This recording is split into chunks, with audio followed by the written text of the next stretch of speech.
자, 우리 오늘 우리에게 주시는 하나님의 말씀 에베소서 5장 15절로 18절까지 말씀 보겠습니다. 우리 세 절이니까 속도를 맞추어서 같이 읽도록 하겠습니다. 15, 16, 17, 18 네 절 우리 한 목소리로 속도를 맞추어서 같이 읽겠습니다. 시작. 그런즉 너희가 어떻게 행할지를 자세히 지혜 없는 자같이 하지 말고 오직 지혜 있는 자같이 하여 세월을 아끼라. 때가 악하니라. 그러므로 어리석은 자가 되지 말고 오직 주의 뜻이 무엇인가 이해하라. 술 취하지 말라. 이는 방탕한 것이니 오직 성령으로 충만함을 받으라. 아멘. 우리 첫째 날은 평화에 대해서, 또 어제는 환난에 대해서 이야기를 했고요. 오늘은 시간에 대해서, 시간이 어떻게 하나님이 우리에게 주신 귀한 선물인지, 또 시간에 대한 성경적인 관점, 이런 것들을 좀 배워보도록 하겠습니다.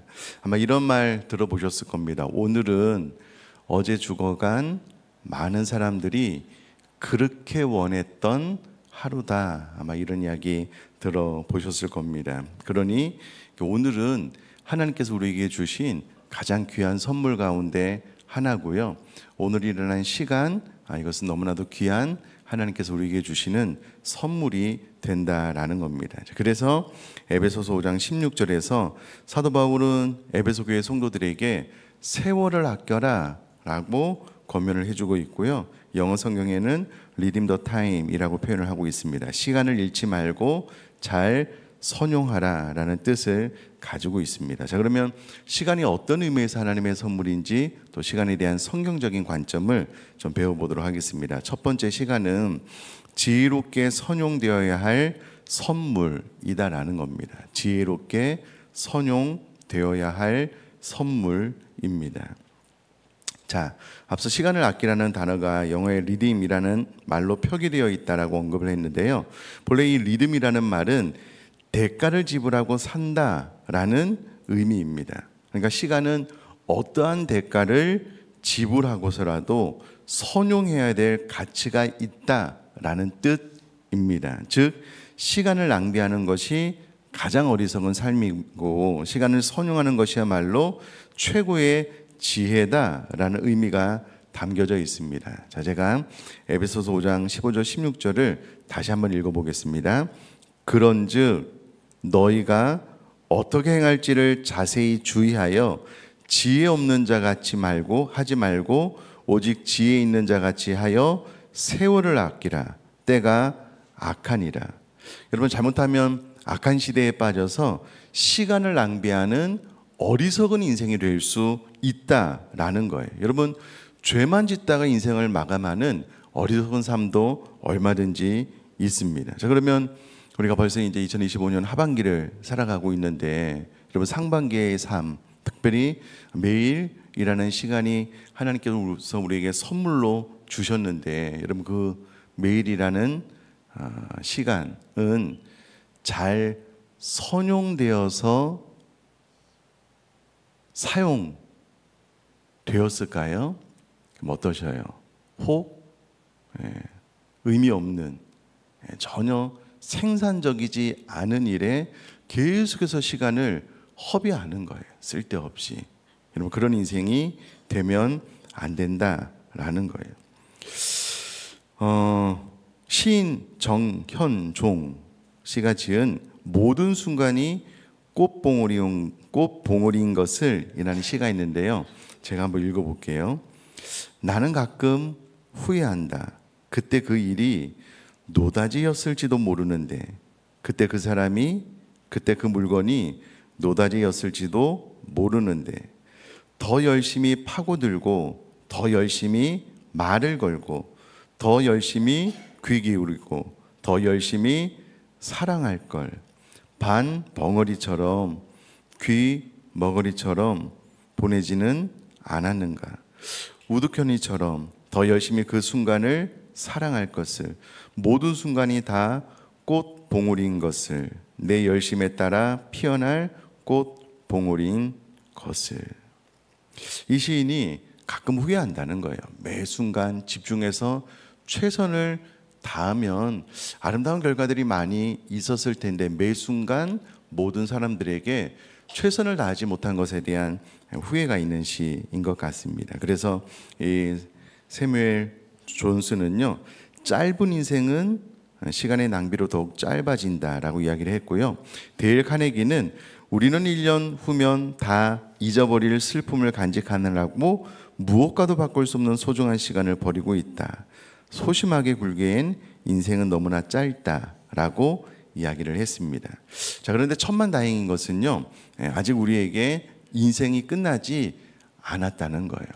매일의 삶을 새롭게 맞이할 수 있는 기회가 우리에게 있다라는 거예요. 그러니 내가 매일의 삶을 대할 때마다, 혹은 아침에 눈을 떠서 첫 시간을 맞이할 때마다 시간은 지혜롭게 선행되어야 된다라는 것을 인지를 하고 매일의 삶 가운데 이 시간 관리를 좀 잘해야 되겠다라고 생각을 하시면 좋겠다라는 겁니다. 자, 첫 번째, 지혜롭게 선용되어야 할 선물, 시간에 대해서 이야기를 했고요. 자, 그러면 두 번째, 이 시간은 성령 충만함으로 사용될 선물이다라는 거예요. 여러분, 이게 참 의아스러운데요. 여러분, 이 시간을 어떻게 사용하느냐가 이제 우리의 과제인데, 여러분, 오늘날 시간 관리에 대한 책들을 보면은요, 우선순위를 정하고 일과표를 만들어서 그 시간을 조직적으로 체계적으로 쓸 것에 대한 세미나들이 많이 있잖아요. 근데 여러분, 성경은 이 시간을 잘 활용하는 부분에 대해서 성령 충만을 이야기를 해주고 있다라는 겁니다. 좀 전혀 색다른 도전인데요. 여러분, 성령은 지혜의 영입니다. 지혜의 영. 여러분, 우리가 시간을 지혜롭게 잘 선용해야 될 것에 대해서 이야기를 하고 있는데, 성령은 지혜의 영인 거예요. 그러므로 지혜의 영인 성령님이 우리 가운데 오셔서 우리가 성령으로 충만할 때 비로소 시간을 지혜롭게 사용할 수 있다라는 겁니다. 여러분, 에베소서 1장 17절에 사도 바울은 이미 그것을 강조하고 있는데요. 제가 한번 읽어볼게요. 우리 주 예수 그리스도의 하나님 영광의 아버지께서 지혜와 계시의 영을 너희에게 주사 하나님을 알게 하시고, 여러분, 이어지는 18절에서는요, 이 지혜의 영이 우리의 마음 눈을 밝힐 것이다라고 에베소서 1장 18절에 이야기를 해주고 있습니다. 앞서 이미 이사야 11장 2절에서는요, 그의 위에 여호와의 영 곧 지혜와 총명의 영이요 모략과 재능의 영이요 지식과 여호와를 경외하는 영이 강림하시리니 라고 기록을 하고 있습니다. 그럼 이 지혜의 영이 예수님께 임하였을 때에 예수님은 바른 판단을 하실 것이다 라고 증언을 하고 있는데, 동일하게 성령님이 우리 가운데 임하시고 우리가 성령으로 충만하게 되면 이 시간을 지혜롭게 사용하고 싶은 마음, 또 시간을 지혜롭게 사용할 수 있는 능력이 우리에게 부어지게 된다라는 거예요. 그래서 우리가 이 시간 선용에 대해서 뜻밖의 무엇을 기도를 해야 되냐면 성령 충만을 기도해야 된다는 거예요. 성령으로 우리가 충만하게 될 때에 여러 가지 우리가 많은 열매를 거둘 수 있지만 그 중에 하나가 이 시간을 지혜롭게 활용하는 법이다라는 거예요. 자, 사도 바울은 에베소서 5장 18절에서요, 술 취하지 말라 이는 방탕한 것이니 오직 성령으로 충만함을 받으라 라고 권면을 하고 있습니다. 여러분, 성령 충만을 받으라고 했을 때 그 반대편에서 언급되는 것이 무엇이냐면 술 취하지 말라라는 것입니다. 여러분, 술 취한 사람들이 아침에 일어나서 제일 먼저 하는 것이 무엇이냐면 후회를 해요. 내가 왜 그랬을까? 내가 왜 그랬을까? 그러므로 여러분, 술 취하게 되면 후회하는 인생을 살게 된다는 거예요. 그 후회 가운데 시간을 잘 선용하지 못한, 어떤 목적을 가지고 그 목적을 이루기 위해 성취해 나가는 삶을 잘 살아가지 못한 후회가 남는다라는 겁니다. 물론 성경에는 노아가 술 취하여 나체를 드러내고 이 자식들에게 이제 망신을 당하는 장면 때문에 또 후회를 하기도 하고요. 롯은 술에 취하여 자기 딸과 부도덕한 일을 저지르게 되는데 그런 것도 이제 다 후회이지만 핵심적인 것은 여러분, 술 취하게 되면 인생의 목적을 제대로 이루지 못한 시간 낭비로 인한 후회가 있기 때문에 여러분, 술 취하지 말고 반대로 성령 충만할 것을 이야기하고 있습니다. 자, 그러면 술 취하면 후회를 한다면 성령 충만을 하면 후회하지 않는 인생을 살아간다는 거예요. 지혜의 영이 임하여서 우리가 무엇을 해야 될지를 알고 또 그 시간을 잘 효과적으로 활용할 수 있는 능력이 부어지기 때문에 후회하지 않는 인생, 그러므로 시간은 성령 충만함으로 잘 사용해야 되는 하나님의 선물이다라고 기록을 하고 있다라는 것입니다.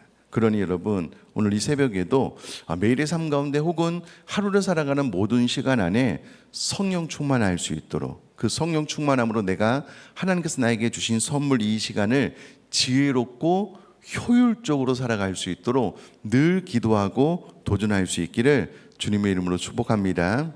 그럼 더욱이 참 자는 게 일인 것 같아요.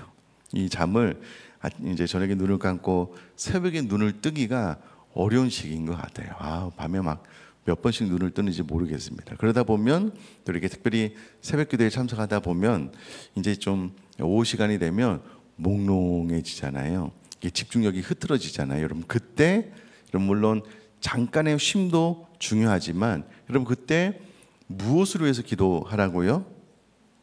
네, 성령 충만. 여러분 이런 이야기 거의 처음 들어보지 않으셨어요? 이게 좀 몽롱해서 시간을 허비할 수 있을 때 무엇을 위해서 기도하라고요? 성령 충만을 위해서 기도하래요. 여러분 이것은 전혀 색다른 시도입니다. 전혀 색다른 도전이고요. 전혀 색다른 관점이다라는 거예요. 여러분 이동 목사님은 그렇게 도전을 하는 거예요.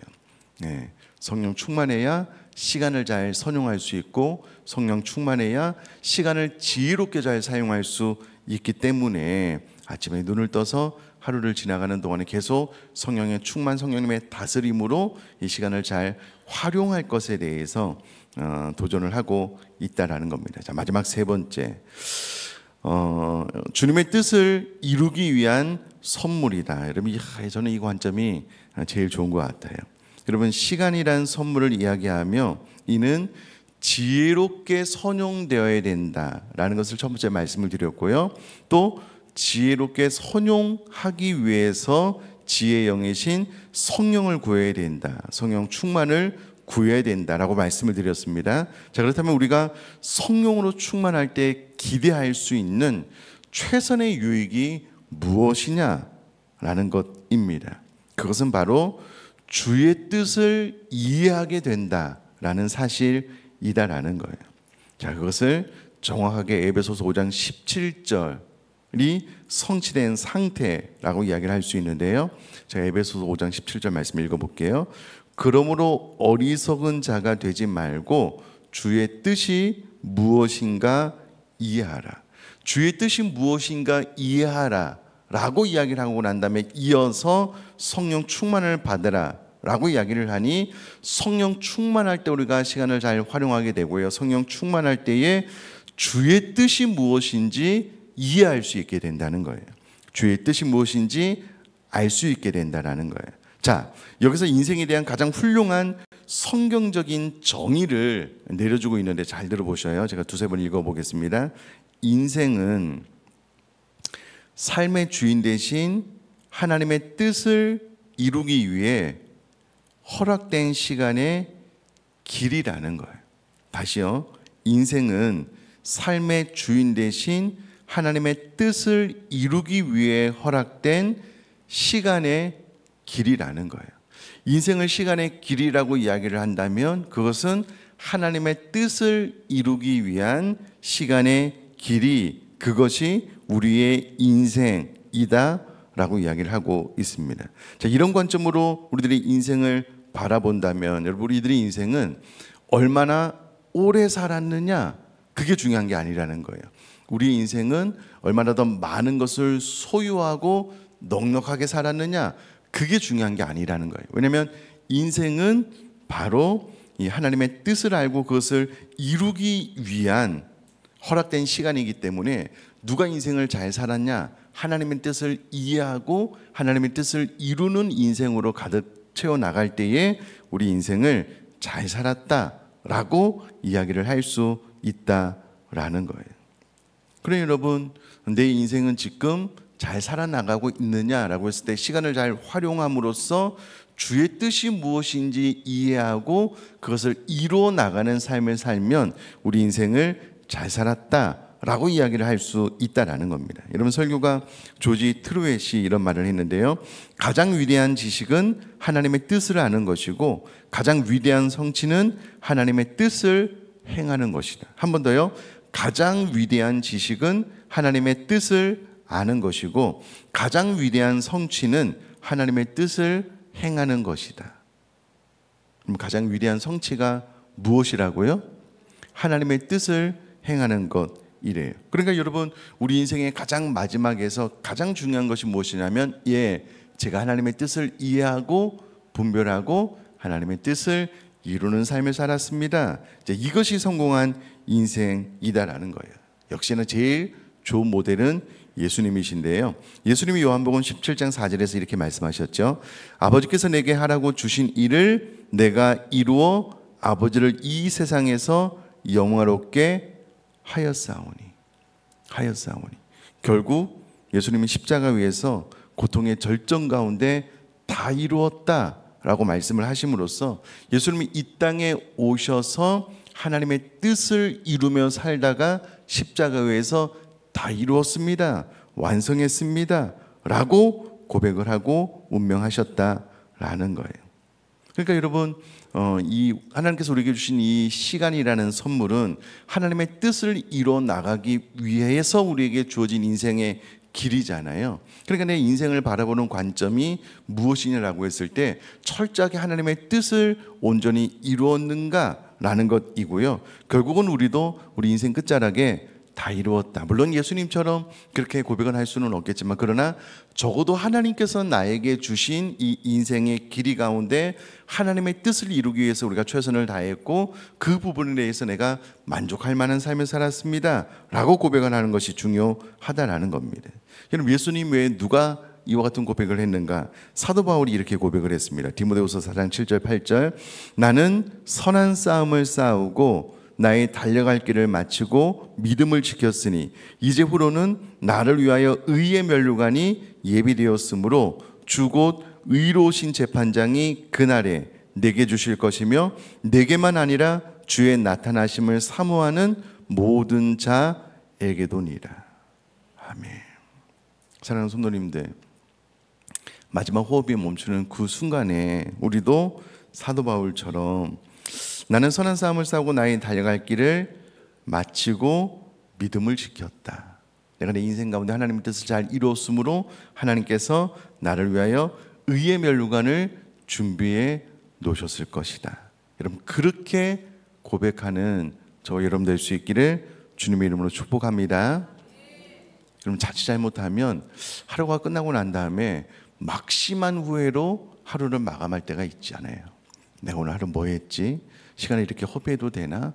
무의미한 그런 쪽으로 시간을 많이 허비하게 되면 그렇게 되는데요. 그럼 그것이 하루를 마감하는 것이 반복되다 보면 사도 바울처럼 마지막 호흡이 멈추는 그 순간에도 자칫 우리가 사도 바울처럼 이와 같은 믿음의 고백이 아니라 후회의 고백을 드릴 수 있기에 여러분 우리들의 시간을 잘 선용했으면 좋겠는데요. 자, 그러면 하나님의 뜻이 무엇이냐라고 했을 때 많이 있지만 간단하게 두 가지만 이야기를 하자면 하나는 전도의 명령, 하나는 사랑의 명령입니다. 그래서 성경에 보면 때를 얻든지 못 얻든지 복음을 증거할 것, 하나님 사랑, 이웃 사랑이 성경이 말하는 율법의 강령, 가장 핵심적인 명령이잖아요. 그러니까 다른 많은 것도 있지만 내가 복음을 증거하는 일에 또 하나님과 이웃을 사랑하는 일에 내가 하나님의 뜻을 다 온전히 이루었습니다 라고 고백하고 주님을 만났으면 좋겠습니다. 자, 정리를 해볼게요. 시간은 지혜롭게 선용되어야 될 하나님의 선물이다.